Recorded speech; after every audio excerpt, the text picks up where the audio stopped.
The summer of 1943 marked one of the fiercest phases of the air war in Europe. As part of the massive Allied bombing offensive known as Operation Point Blank, dozens of flying fortresses took to the skies at dawn, determined to cripple Germany's industrial and military capabilities. Among these, a single B-17 crew prepared for what was supposed to be a routine strategic strike against a heavily guarded munitions factory in Nazi-occupied France.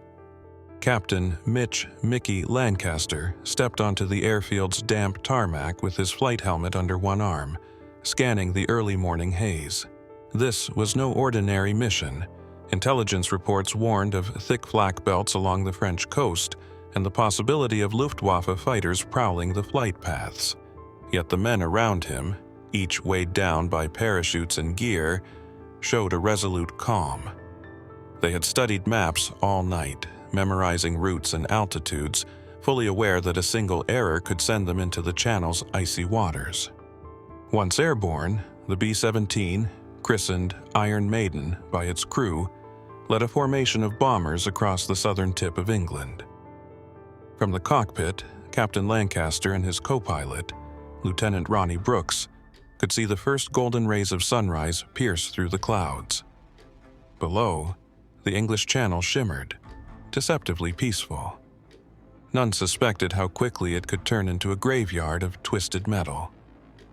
"All systems nominal so far," reported Staff Sergeant Donald "Donnie" Fields, the flight engineer, checking dials and gauges. In the radio compartment, Corporal Eddie Gray tried to stay in contact with headquarters, static crackling in his headphones. Soon, the reassuring hum of engines gave way to the thunder of anti-aircraft fire.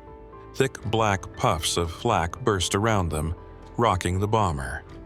Each near hit rattled the fuselage and tested the crew's nerves. "Watch for fighters," yelled Sergeant Blake Hamilton from the top turret, scanning the sky for any sign of approaching Messerschmitts or Focke-Wulfs. As the formation neared its target, heavier bursts of flak pounded the leading bombers.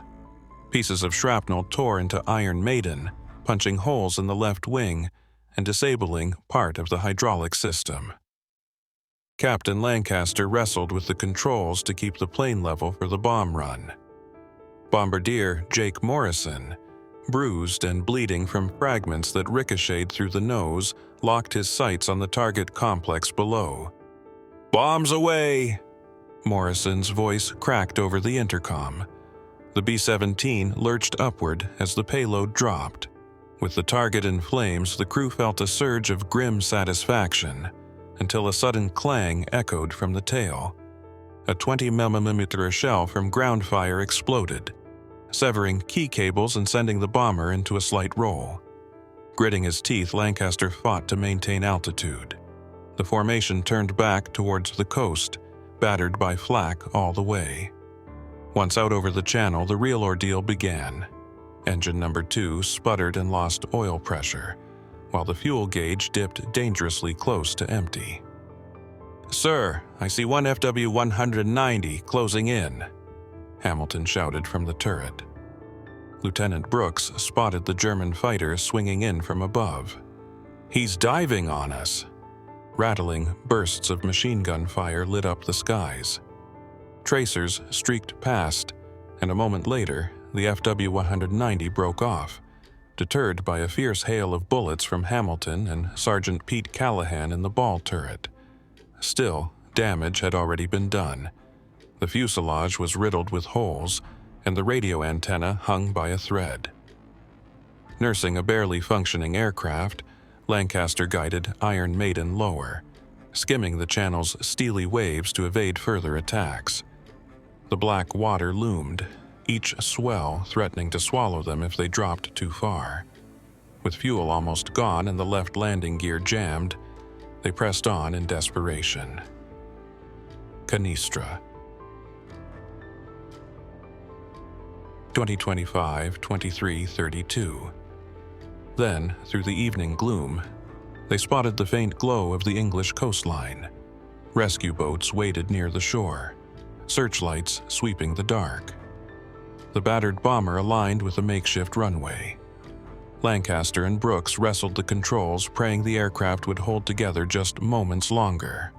The landing was rough. Metal screeched and sparks flew as the left wheel locked, sending the bomber veering sideways. But, miraculously, the B-17 shuddered to a halt without cartwheeling into a fireball. Medics rushed forward, hauling out the wounded and dousing small fires. All 10 men survived.